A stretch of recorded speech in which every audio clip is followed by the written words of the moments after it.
సరైన నిర్ణయం part 3 continuation. తన మనసులో నేను లేనట. పెళ్లికి ముందే తను వేరే ఎవరినో ప్రేమించానని చెప్పింది. డ్రైవర్స్ తీసుకుందామా అని తనే అంది. ఒక వారం క్రితమే ఇక్కడి నుండి వెళ్ళిపోయింది. వంశీ చెప్తున్నది వింటుంటే తన మనసు మొద్దుబారిపోయింది. అంటే హేమంతి చూపించిన ప్రేమ, ఆత్మీయత అంతా నాటకమా? తనకే ఇంత బాధగా ఉంటే వంశీ ఎంత తల్లడిల్లిపోతున్నాడో. హేమంతిని కావాలని కోడలుగా తెచ్చుకుంది. కానీ తను ఇష్టం లేని పెళ్లి చేసుకుని నటించడం ఎందుకు? ఆమె బాబాయిని కలిసి హేమంతి చేసిన పనికి నిలదీద్దామనుకున్న తన ప్రయత్నాన్ని వంశీ ఆపేశాడు. అమ్మా, తనకు ఇష్టం లేనప్పుడు, నన్ను కాదనుకున్నప్పుడు ఈ నిలదీయడాలు అవి అవసరమా? ప్రయోజనం లేనప్పుడు ఈ గొడవలన్నీ ఎందుకమ్మా అంటూ తను ఆపేశాడు. భర్త దూరమైనప్పుడు ఆ శూన్యతను భరించిన తను ఇప్పుడు హేమంతి వెళ్ళిపోవడంతో ఏర్పడిన శూన్యతను మాత్రం భరించలేకపోయింది. హేమంతి బెంగళూరు వెళ్ళిపోయింది అని తెలిసింది. కొన్ని నెలలకు ఇద్దరికీ విడాకులు మంజూరయ్యాయి. తను యాంత్రికంగా కాలేజీకి వెళ్ళి వస్తుందే కానీ ఏమీ ఉత్సాహం ఉండడం లేదు. అప్పటికి హేమంతి వెళ్ళిపోయి సంవత్సరం దాటిపోయింది. వంశీ ఎలా తట్టుకున్నాడో కానీ మామూలుగానే వర్క్ టూర్లు అంటూ బిజీ అయిపోయాడు. వంశీని అలా వదిలేయడం భావ్యం కాదని ఒకరోజు వంశీ దగ్గరికి రెండో పెళ్లి ప్రస్తావన తెచ్చింది. నేనే చెబుదామనుకుంటున్నానమ్మా. నేను నా కొలీగ్ ఒక అమ్మాయిని పెళ్లి చేసుకోవాలనుకుంటున్నాను. తనకు కూడా నేనంటే ఇష్టమే అని చెప్పేసరికి తను కాదనలేదు. ఆమె మరాఠీ అమ్మాయని, బాంబేలో పుట్టి పెరిగిందని చెప్పాడు. పోనీలే, వాడు ఇష్టపడ్డాడనుకుంటూ సింపుల్గా వాళ్ళిద్దరికీ వివాహం జరిపించింది. హేమంతికి శిఖరకు సహస్రం తేడా. శిఖరలో అణువణువు అహంకారం, మాటల్లో గర్వం తొణికిసలాడేది. ఆమెలో హేమంతిని చూసుకుందామని ప్రయత్నించి భంగపడింది. తనతో అసలు మాట్లాడేదే కాదు. ఎప్పుడైనా మరీ అవసరం అంటే ఒకటి అర అంతే.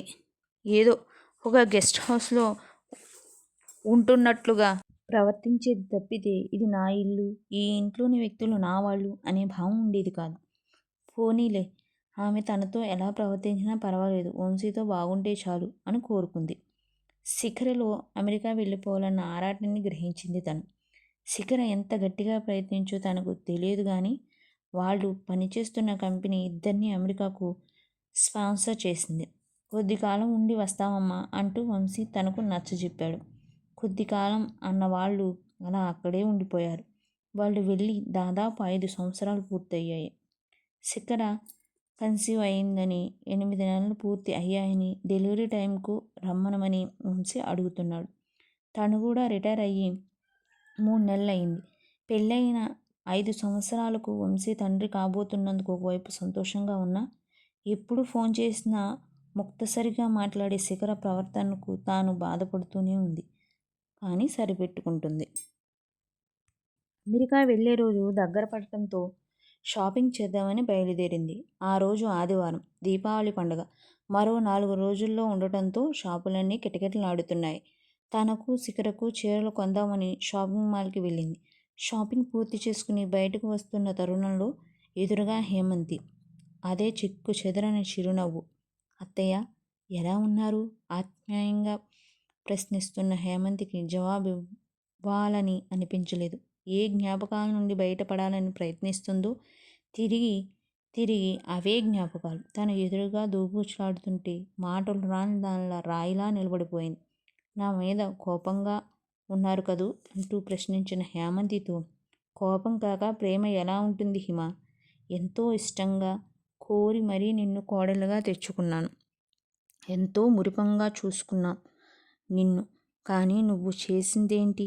నువ్వు వంశీని ఇష్టపడి పెళ్లి చేసుకోలేదని, నీ మనసులో మరెవరో ఉన్నారని, వాడితో సంసారం చేయలేని చెప్పి పెళ్ళైన సంవత్సరాల తర్వాత వాడిని విడిచి వెళ్ళిపోయావు. నీకు ఇష్టం లేని పెళ్ళి వద్దని ముందే ఎందుకు తిరస్కరించలేకపోయావు? ఎందుకు మమ్మల్ని మభ్యపెట్టావు? నేను వంశీ ఎంత బాధపడ్డామో నీకు అర్థం కాదు.